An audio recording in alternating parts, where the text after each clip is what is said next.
चलो स्टार्ट करते हैं एग्जाम्पल नंबर 1। ठीक है, एग्जाम्पल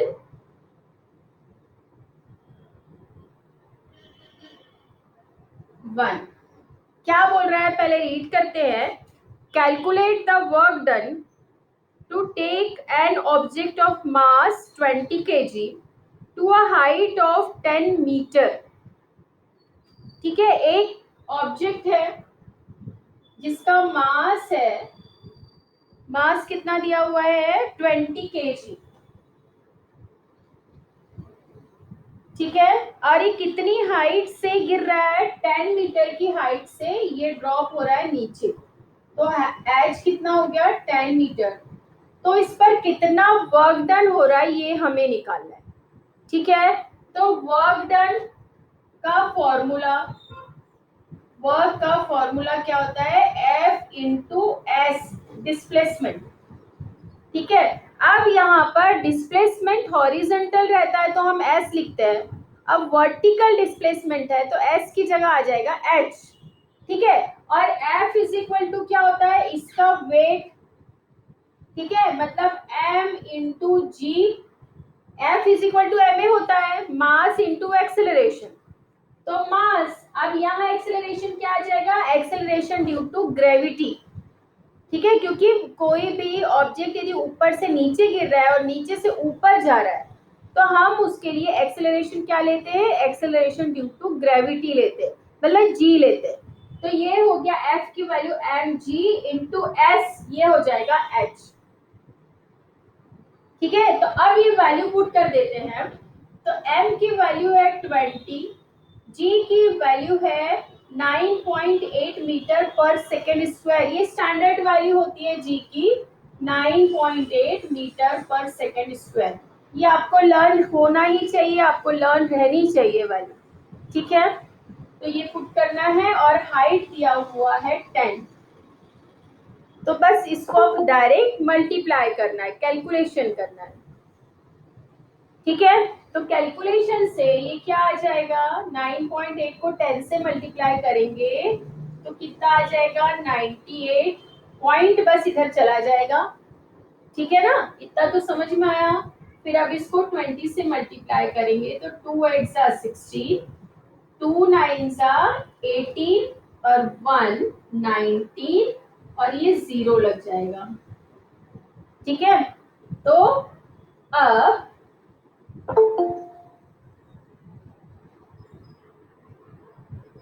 कहाँ चले जा रहे हैं ये लोग।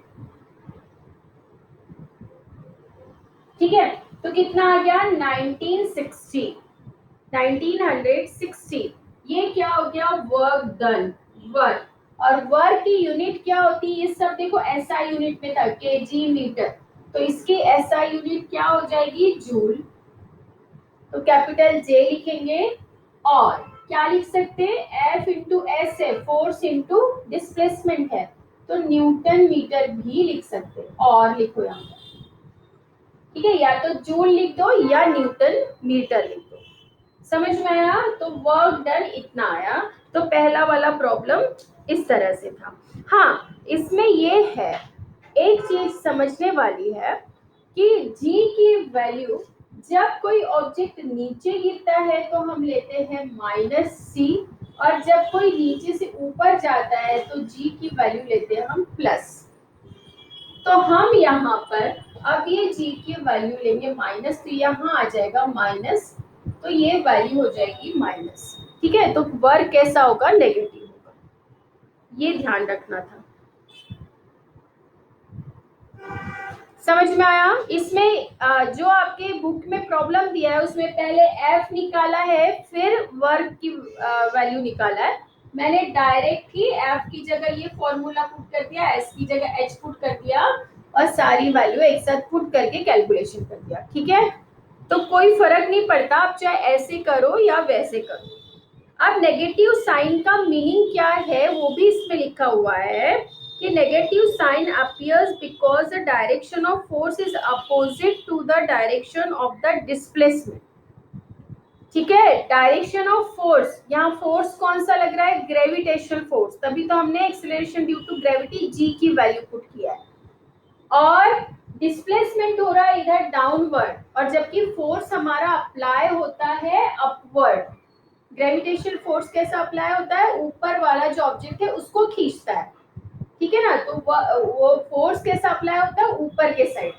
तो क्या बताना है हमको यहाँ पर कि जो फोर्स है वो डिस्प्लेसमेंट के अपोजिशन में, अपोज में, ठीक है। बस यही मैंने यही कहा था, साइंस में यदि माइनस आता है तो उसका मतलब सिर्फ डायरेक्शन अपोजिट होता है, बाकी जो सिर्फ मैग्नीट्यूड लेना होता है वो तो ये जो नंबर आता है ना वो मैग्नीट्यूड लेना होता है। आपके मैथ्स के माइनस और या साइंस के माइनस में जो आंसर में आता है माइनस, ठीक है ना। जब यहाँ माइनस प्लस करना हो वहां तो जैसा मैथ्स में करते हैं वैसे ही माइनस प्लस करते हैं, पर सारा कैलकुलेशन करने के बाद जब रिजल्ट माइनस में आता है तो उसका मीनिंग ये होता है कि डायरेक्शन अपोजिट है, बस। समझ में आया। तो ये आपको लेना है। अब सेकेंड प्रॉब्लम देखते हैं हम, दूसरा भी एक एग्जांपल दिया हुआ है, तो सेकेंड एग्जांपल देखते हैं।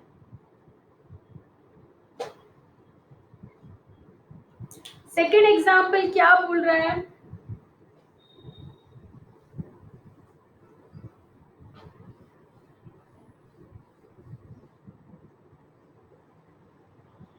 Praveen has applied a force of 100 Newton on an object। तो मतलब सबसे पहले सॉल्यूशन लिखते हैं, तो इसमें सबसे पहले लिखते हैं डेटा। डेटा मतलब क्या गिवन है, तो फोर्स दिया हुआ है, कितना लगा रहा है वो फोर्स, 100 न्यूटन का फोर्स अप्लाई कर रहा है, ठीक है। At an angle of 60 degree to the horizontal. कैसा फोर्स लगा रहा है, ये हॉरिजेंटल है, तो ये इधर वो कहीं फोर्स अप्लाई कर रहा है, कितने पे, 60 डिग्री पे। मतलब थीटा की वैल्यू कितनी दी हुई है, 60 डिग्री, ठीक है। फिर क्या बोल रहा है, the object gets displaced in the horizontal direction and 400 joule. और जो डिस्प्लेस हो रहा है वो इस डायरेक्शन में हो रहा है, ठीक है। और जो एनर्जी लग रही है, वर्क डन हो रहा है, वो कितना हो रहा है, 400 जूल का। मतलब यहाँ पे वर्क डन भी दे दिया है, थीटा की वैल्यू भी दे दिया, एफ भी दे दिया, और बोल क्या रहा है, व्हाट इज द डिस्प्लेसमेंट। तो हमको क्या निकालना है, डिस्प्लेसमेंट की वैल्यू निकालना है, एस इज इक्वल टू। तो आपको देखो थीटा है तो आपको तुरंत क्लिक होना चाहिए कि कौन सा फॉर्मूला हम यूज करें। यदि W is equal to F into S use करेंगे तो थीटा यूज नहीं होगा। तो हमें कौन सा फॉर्मूला यूज करना है वर्क डन का, यहाँ पे लिखना पड़ता है रिक्वायर्ड फॉर्मूला। यहाँ पे जो भी फॉर्मूला रिक्वायर्ड है वो कौन सा होगा, कौन सा होगा, work done is equal to F S cos theta. याद आया, हमने ये वाला भी फॉर्मूला पिछले बार देखा था, तो अब यहाँ वर्क डन का ये वाला फॉर्मूला यूज होगा, ठीक है। जो भी लेट आ रहे हैं बच्चे, मैं आज दे रही हूँ, आप लोगों को अलाउ कर रही हूँ क्लास में। नेक्स्ट टाइम से यदि आप लोग 11 बजे के बाद आएंगे तो मैं अलाउ नहीं करूंगी, ठीक है। आप प्लीज टाइम पर आया करो, डिस्टर्ब होता है, बीच में एडमिट करना पड़ता है आपको। तो W is equal to F S cos theta, यहाँ वैल्यू पुट करेंगे। देखो W की वैल्यू दी हुई है 400 इज इक्वल टू F की वैल्यू दी हुई है 100, S फाइंड करना है, वैसे ही पुट कर देते हैं। कॉस थीटा की वैल्यू दी हुई है 60 डिग्री।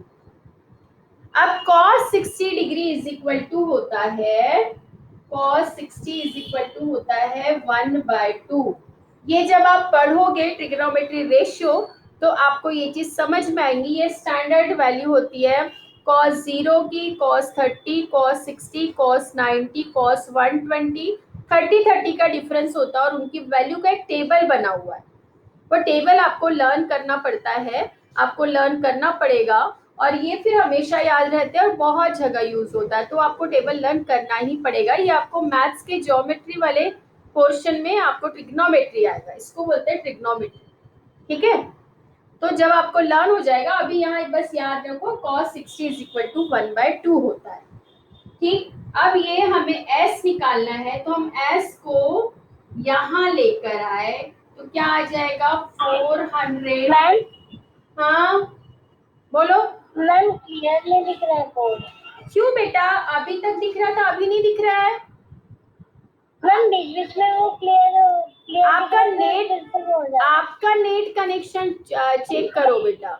है। मैम दिख रहा है। दिख रहा है? मैम यस मैम अभी दिख रहा है। हाँ तो कुछ क्या होता है मैम आप, क्लियर दिख रहा है। हाँ आपका जो नेट कनेक्शन है ना वो कभी कभी पुअर हो जाता है, उस वजह से कभी कम ज्यादा हो जाता है, ठीक है। अब देखो एस यही रखा, 400 यहाँ है तो 100 को यहाँ पे लेकर आएंगे, मतलब 400 के नीचे आ जाएगा 100 और cos 60 भी नीचे आएगा, ठीक है। इतना समझ में आया? अब ये 20 से 20 कैंसिल, मतलब 4 बच गया, ठीक है 4, और cos 60 की वैल्यू होती है 1/2, तो ये 2 ऊपर चला जाएगा, तो कितना हो जाएगा 4 इंटू 2, तो कितनी वैल्यू आ गई 8, तो s की वैल्यू कितनी है 8, मतलब क्या आएगा मीटर, क्योंकि सारी एसआई यूनिट है, ये न्यूटन है ये जूल है, इसीलिए s की वैल्यू हम किस में लिखेंगे मीटर में, ठीक है। तो ये प्रॉब्लम ऐसा था कि डिस्प्लेसमेंट कितना आया 8 मीटर। आया आपको ये समझ में? ठीक है चलो अब आगे बढ़ते हैं। अब यहाँ वर्क होता है खत्म, अब हम देखेंगे एनर्जी, ठीक है।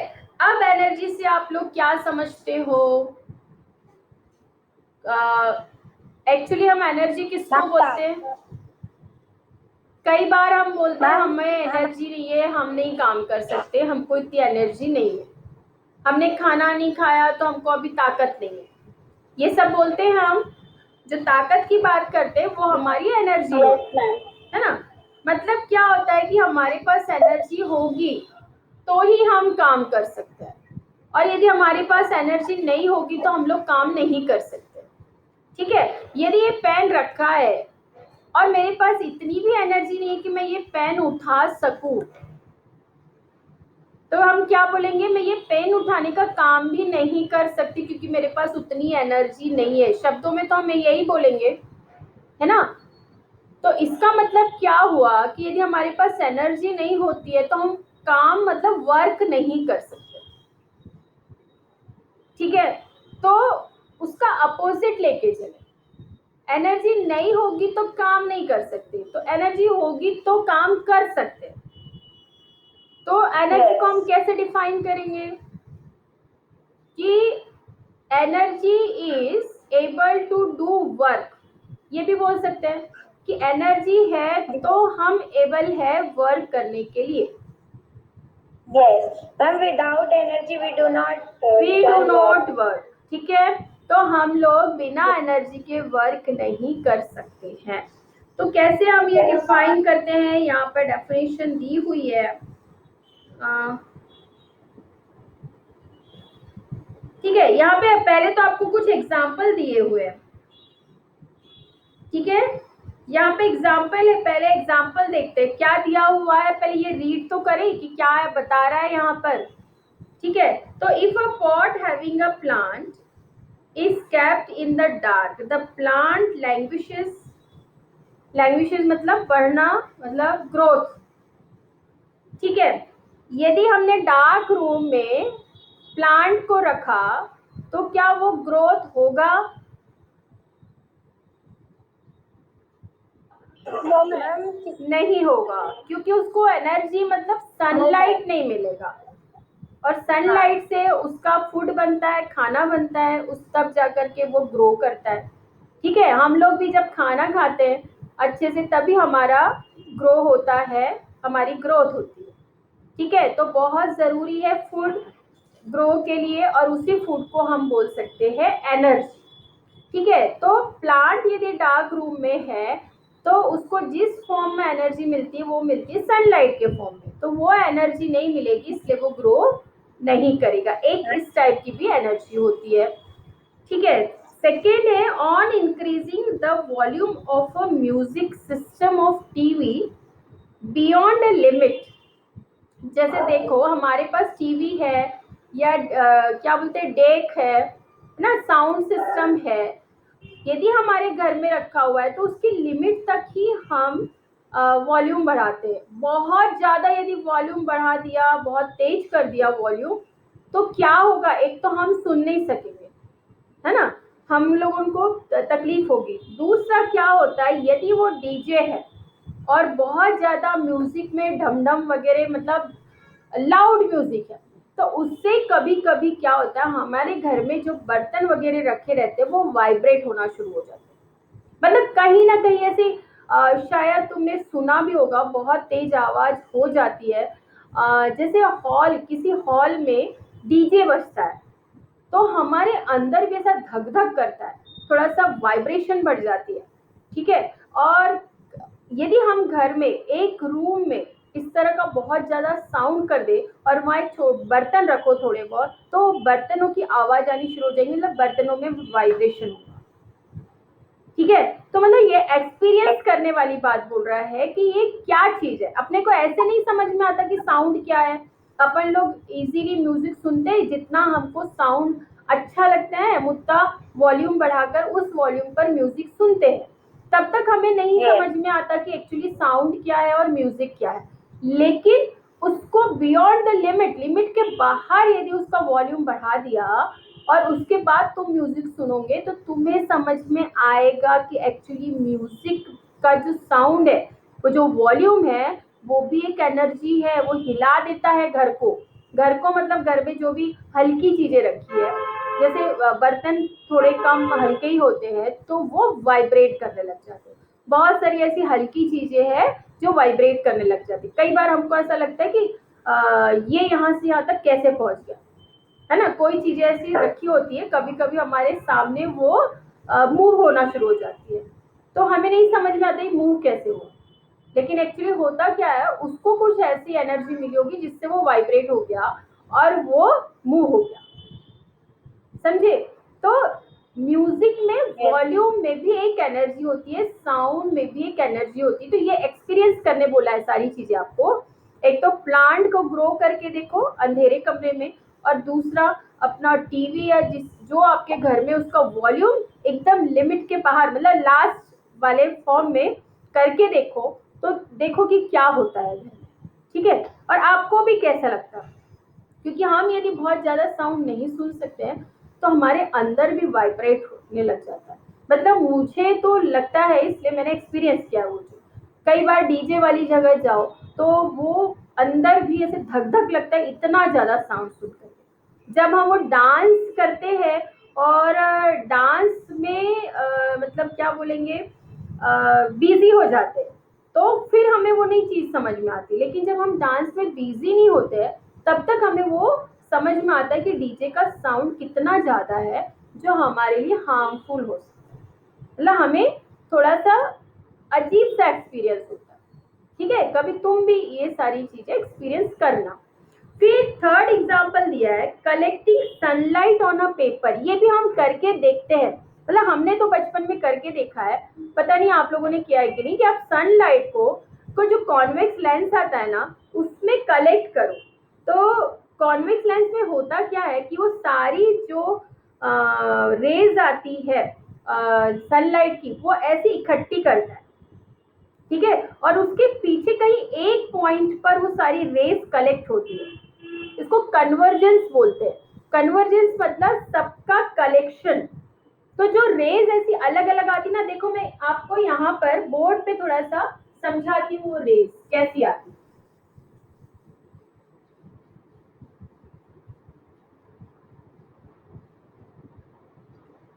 ये आपके पास एक लेंस है, या कॉन्केव मिरर भी होता है, या लेंस, दोनों कन्वर्जेंस होता है, ठीक है। तो ये इस तरह से बहुत सारी रेज आएगी,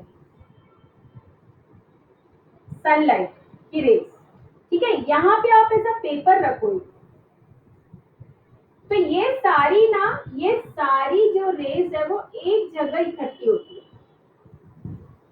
अभी आप आगे पढ़ोगे तो इसका जो फोकस होता है, जहां पे उसको फोकल लेंथ बोलते हैं, उस जगह पर ये सारी कलेक्ट होती है।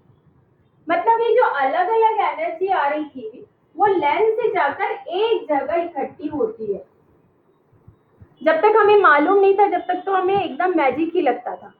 ठीक है, क्यों? क्योंकि ऐसे कलेक्ट करने से पेपर जल जाता है, वहां से आग लग जाती है। पता है, यहाँ ये जल जाता है, कभी कभी ये छेद हो जाता है बस, और कभी कभी तो यहाँ आग लग जाती। क्यों?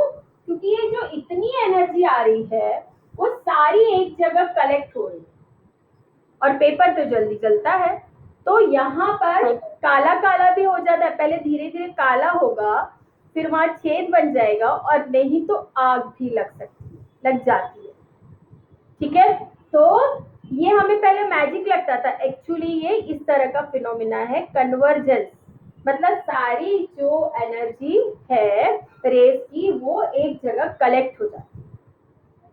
समझ में आया? तो इस तरह से इसने 3 अलग अलग एनर्जी के एग्जाम्पल दिए हैं। पहले में प्लांट के लिए कौन सी एनर्जी यूज होती है वो बताया है कि बिना एनर्जी के प्लांट भी ग्रो नहीं करते। सेकेंड वाले में बताया साउंड एनर्जी की, साउंड एनर्जी कितनी होती है, मतलब उसका पावर कितना होता है कि वो हिला सकती है, बर्तन को भी हिला सकती है इतना साउंड ज्यादा रहने से। और थर्ड वाले में एग्जांपल दिया है लाइट एनर्जी, यदि कलेक्ट हो तो वो कितना ज्यादा पावरफुल होती है, ये एनर्जी बताया है थर्ड वाले एग्जांपल। थर्ड वाला एग्जांपल भी आपके पास जो छोटे आते हैं ना, मिरर आता है, या तो कॉन्केव मिरर आता है या कॉन्वेक्स लेंस आता है, तो आप करके देख सकते हो। जब तेज धूप हो, तेज धूप के सामने वो रखो, तो आपको क्या दिखेगा, पीछे साइड एक ऐसा छोटा सा पॉइंट दिखेगा जहां पे उजाला आ रहा है, उस पॉइंट पर पेपर रखना, उसको थोड़ा सेट करना कि वो पॉइंट पतला से पतला, बारीक से बारीक दिखे वो पॉइंट। ठीक है, तो और वही पेपर रखना, आपको कम से कम 5-10 मिनट वो पेपर रखना पड़ेगा, तो फिर देखोगे वो पेपर अपने आप जलेगा। ठीक है, ये आप करके देख सकते हो। तो ये थे एनर्जी के एग्जाम्पल। फिर क्या बोल रहा है, द कैपेसिटी, हाँ अब ये डिफाइन किया है कि इससे हमको क्या समझ में आती है कि the capacity of a body to perform work, मतलब क्या होगा, capacity to perform work is called energy. Work करने की जो कैपेसिटी होती है हम उसको एनर्जी बोल सकते हैं। ठीक है, ये जो एग्जांपल दिया ये तो अलग अलग एनर्जी के एग्जांपल दिया कि यह एनर्जी किस तरह से काम करती है। ठीक है, उसके बाद में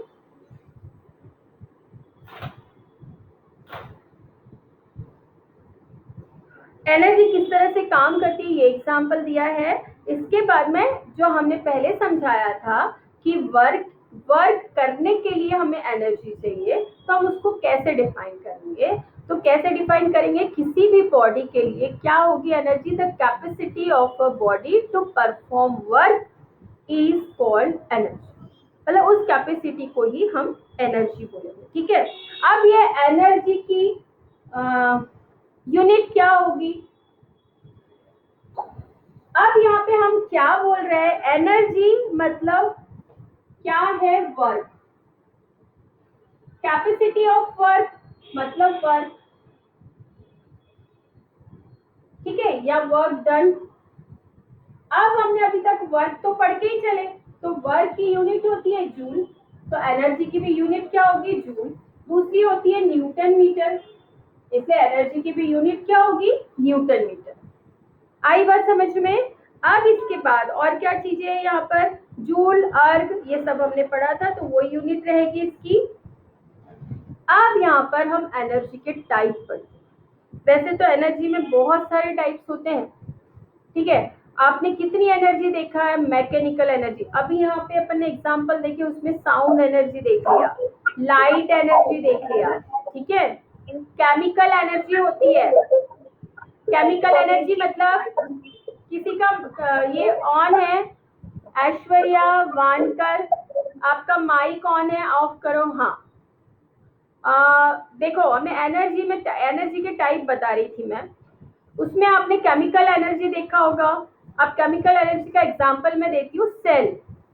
ठीक है, जिससे खिलौने चलते हैं, आपकी घड़ियां चलती, जो अपन सेल डालते हैं ना, एक लंबा सा गोल वाला, है ना, जिससे यस मैम। समझ में आया ना। वो सेल उसमें क्या रहता है, केमिकल रहते हैं, और वो केमिकल से एनर्जी प्रोड्यूस होती है, और वो घड़ी चलती है, इलेक्ट्रिक अपना रेडियो चलता है, टेप चलता है, बहुत सारी चीजें चलती है, टॉयज चलते हैं, ठीक है। तो उसमें होती है केमिकल एनर्जी सेल में। वो एक एग्जाम, बैटरी बोल सकते हो आप, बैटरी भी बहुत सारे सेल को यदि हमने कनेक्ट किया तो बैटरी बन जाती है, ठीक है। ये कौन है जो अभी आ रहे हो, क्लास खत्म होने का टाइम हो रहा है और आप अभी आ रहे हो। हाँ, तो मैं एग्जांपल दे रही थी। तो क्या हो गया आपकी केमिकल एनर्जी, सनलाइट वाली एनर्जी जिसको अपन बोलेंगे सोलार एनर्जी, ठीक है। थर्ड हो गई आपकी साउंड एनर्जी। फिर यदि हम किसी चीज को गर्म करते हैं तो भी एनर्जी, गर्म करने के लिए हीट एनर्जी लगती है, ठीक है। तो वो हीट एनर्जी जिसको हम मेजर करते हैं टेम्परेचर में, तो हम उसको बोलेंगे हीट एनर्जी। फिर है हमारे जो अप्लायंसेस चलते हैं इलेक्ट्रिक एनर्जी से, तो ये एक एनर्जी हो गई इलेक्ट्रिक एनर्जी, ठीक है।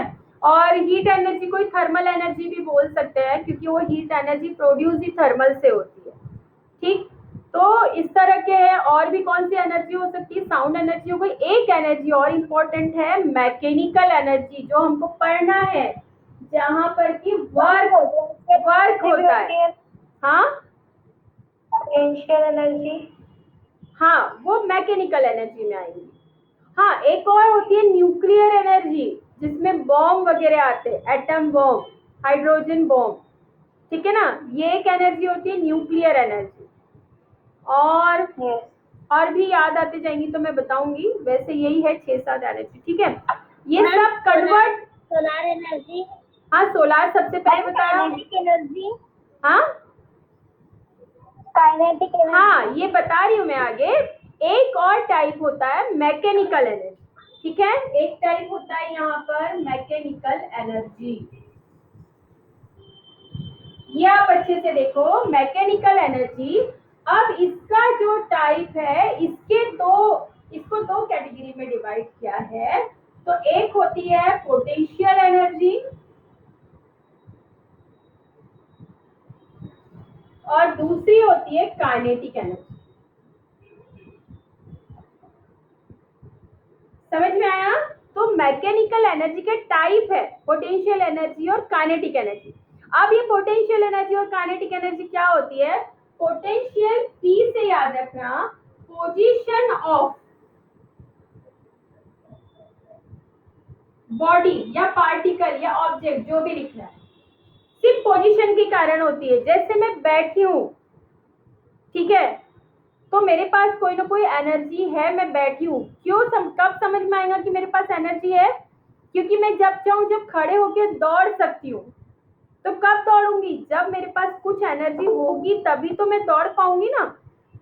तो जो उस समय मेरे पास एनर्जी जब मैं बैठी हूँ, तो वो जो एनर्जी होगी वो पोटेंशियल एनर्जी।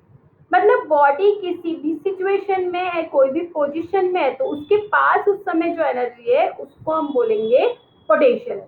अब काइनेटिक एनर्जी क्या होती है, काइनेटिक का मीनिंग ही होता है मूविंग पोजीशन, ठीक है। काइनेटिक का मतलब क्या होता है, मूविंग पोजीशन। तो जो मूविंग पोजीशन में या energy possesses due to motion, motion के कारण उसमें जो एनर्जी होगी उसे हम बोलेंगे काइनेटिक एनर्जी। तो यहाँ पर क्या होगा, ड्यू टू मोशन, ठीक है। तो या बोलेंगे body in motion possess some energy, that energy is called kinetic energy, ठीक है। मतलब जब कोई बॉडी मूव कर रही है या मोशन पोजीशन में है, तो उस समय जो उसके पास एनर्जी है वो होगी काइनेटिक एनर्जी। अब हमको ये दोनों एनर्जी के बारे में डिटेल में पढ़ना। तो अब आप क्या बोलोगे, जो एक जनरल एनर्जी का कैटेगराइजेशन है कि केमिकल एनर्जी, सोलर एनर्जी, ये सब, उसमें आप टाइप्स ऑफ में पोटेंशियल और काइनेटिक एनर्जी वहां नहीं बोलोगे। वहां क्या बोलोगे आप, मैकेनिकल एनर्जी। मैकेनिकल मतलब जहां पे भी वर्क होता है, जहां पे भी वर्क होता है, या तो एनर्जी से वर्क होता है या वर्क से एनर्जी होता है, उसको हम बोलते हैं मैकेनिकल वर्क। बोलते हैं ना, मैकेनिकल वर्क बोलते हैं ना। तो इसीलिए वो वर्क के कारण जो एनर्जी होगी उसको हम बोलेंगे मैकेनिकल एनर्जी। और वो मैकेनिकल एनर्जी में दो टाइप है, एक पोटेंशियल और एक काइनेटिक एनर्जी, ध्यान रखना। ठीक है, तो जो पोटेंशियल और काइनेटिक एनर्जी है वो मैकेनिकल एनर्जी के टाइप्स है। समझ में आया? तो चलो अब हम पढ़ते हैं पहले काइनेटिक एनर्जी।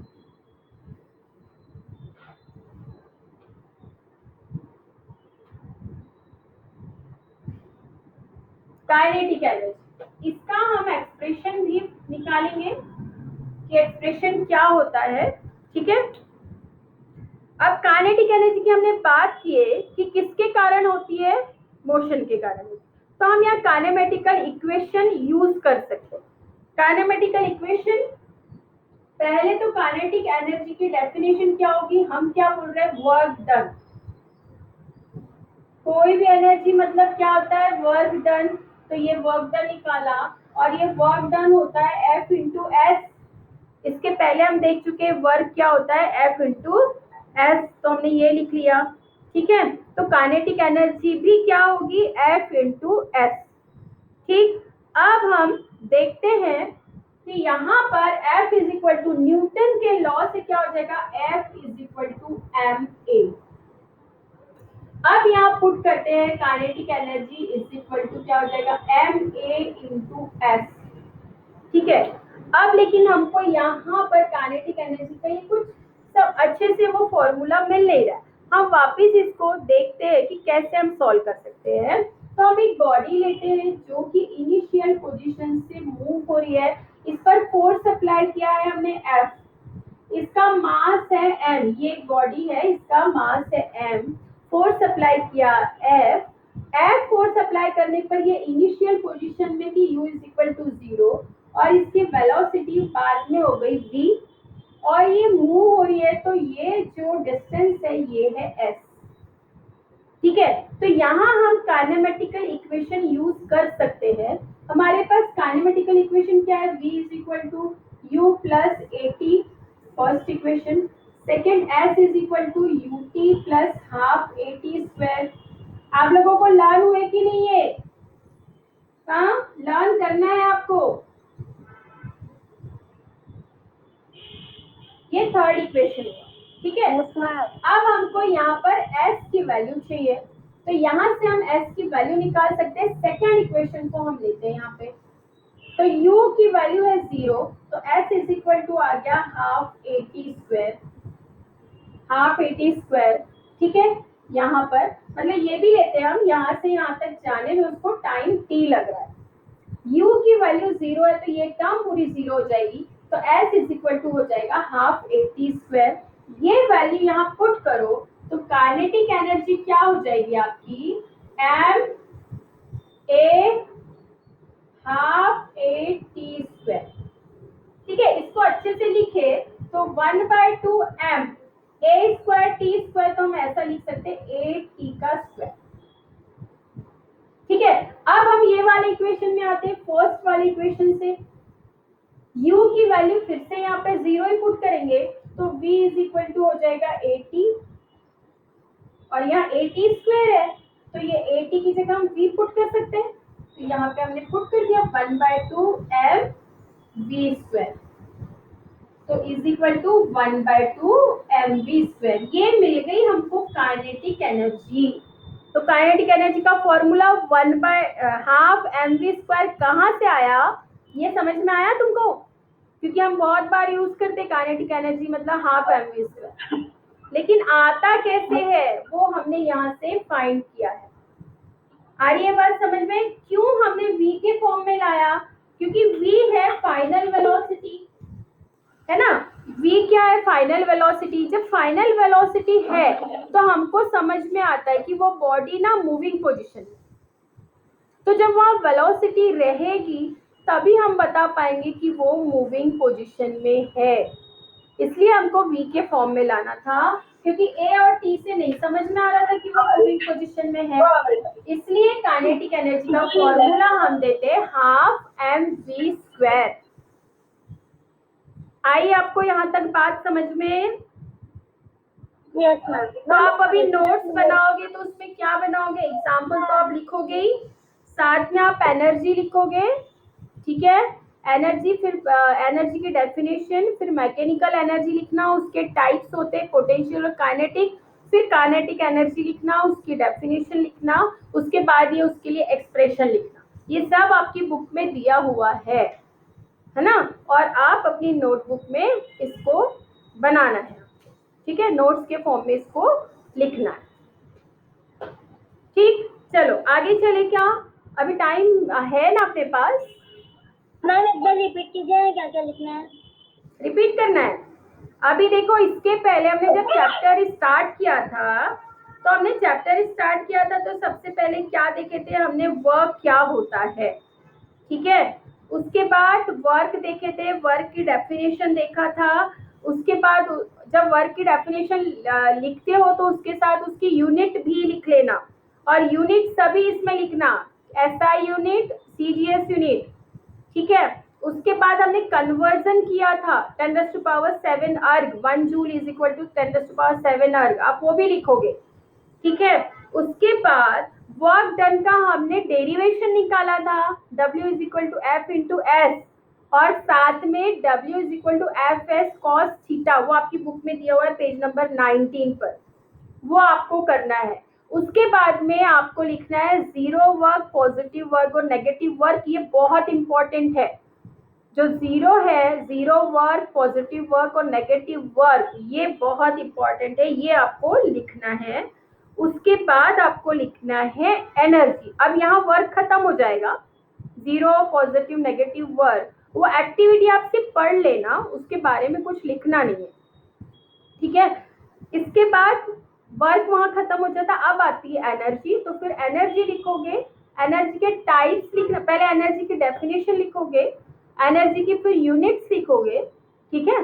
और जूल जो कुछ भी होती है वो, और उसके बाद में आप लिखोगे एनर्जी के टाइप्स, तो वो पूरे टाइप्स लिखना, साउंड एनर्जी, ये सब लिखना। लास्ट में फिर मैकेनिकल एनर्जी के टाइप्स, मैकेनिकल एनर्जी, फिर उसके types, kinetic energy, potential energy, फिर काइनेटिक एनर्जी का ये डेरिवेशन, ठीक है? और यूनिट तो इनकी सेम ही होगी।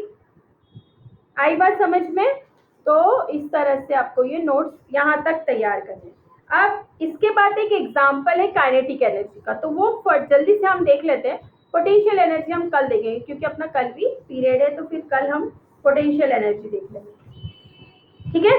बाकी की सारी चीजें कल देख लेंगे। अभी सिर्फ एक एग्जाम्पल दिया हुआ है यहाँ पे काइनेटिक एनर्जी का, तो हम वो एक एग्जाम्पल देख लेंगे।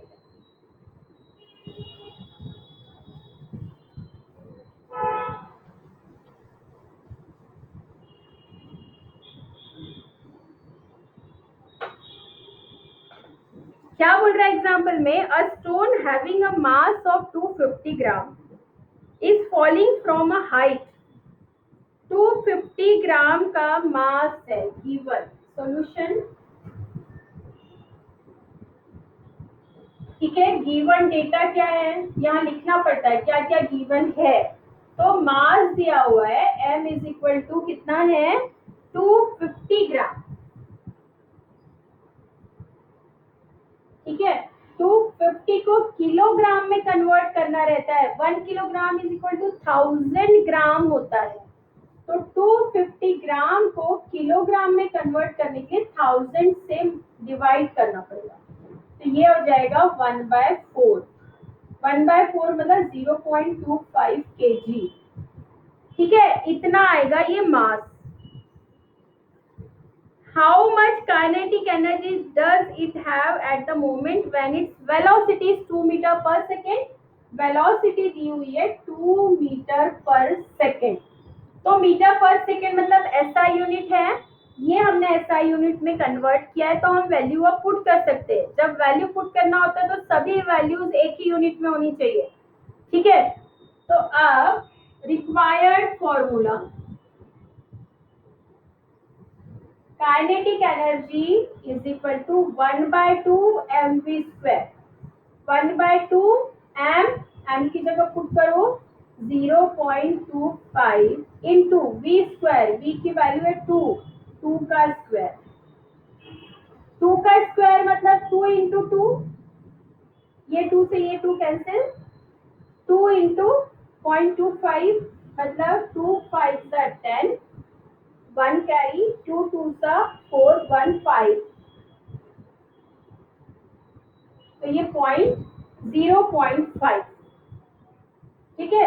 क्या हो गई काइनेटिक एनर्जी। सब ऐसा यूनिट में तो हम क्या लिख सकते हैं, जूल, ठीक है। तो काइनेटिक एनर्जी कितना आया, 0.5 जूल, ठीक।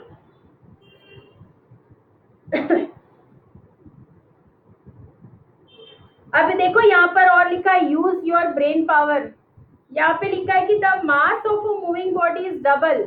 यदि हमने यहाँ पे मास डबल कर दिया तो कितनी एनर्जी इंक्रीज होगी, काइनेटिक एनर्जी कितनी आएगी। अब इसको हम ke1 ले लेते हैं, तो ke1 कितनी आई, 0.5। अब ke2 निकालना है, वो सेकेंड वाले के लिए ले रही हूं मैं, बाकी प्रॉब्लम तो यहाँ सॉल्व हो गया। लेकिन यूज योर ब्रेन पावर लिखा है ना, उसके बाद थोड़ा सा लिखा हुआ है कि यदि मैंने मास डबल कर दी, मास डबल कर दी मतलब काइनेटिक एनर्जी कितना आ जाएगा, m की जगह हम पुट क्या करेंगे, 2m, वेलोसिटी तो उतनी है, नहीं मास को डबल कर दिया, सॉरी मास है 0.25, हाँ तो मैंने 2m कर दिया ना, m की वैल्यू तो आप पुट करूंगी, तो ये 2 से 2 कैंसिल हो गया, m मैंने पुट कर दिया 0.25 इंटू ये 4, ठीक है, 2 का स्क्वायर 4, तो अब क्या आ जाएगी, ये 4 से मल्टीप्लाई करेंगे तो 1.001 आ जाएगा, 25 इंटू 100, और 2 पॉइंट के पहले हमने पॉइंट लगाया 2 जीरो के पहले, तो ये आ जाएगा पॉइंट, तो 1 आया, तो ये 1 जूल।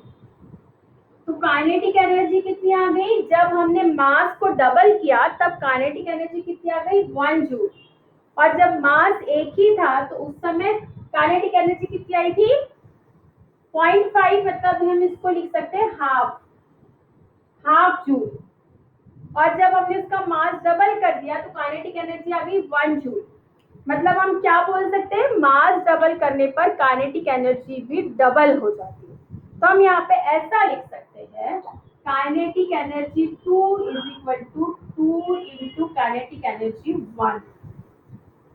आया ये समझ में, क्योंकि हम 1 को क्या लिख सकते हैं, 1 को क्या लिख सकते हैं, 2 इंटू 1/2, हाफ का डबल किया तो 1 ही आएगा, ठीक है। और ये हाफ किसकी एनर्जी है, ये वाली एनर्जी ke1, तो ये हाफ की जगह हमने ke1 पुट कर दिया, तो ke2 इज इक्वल टू क्या हो जाएगा, 2ke1।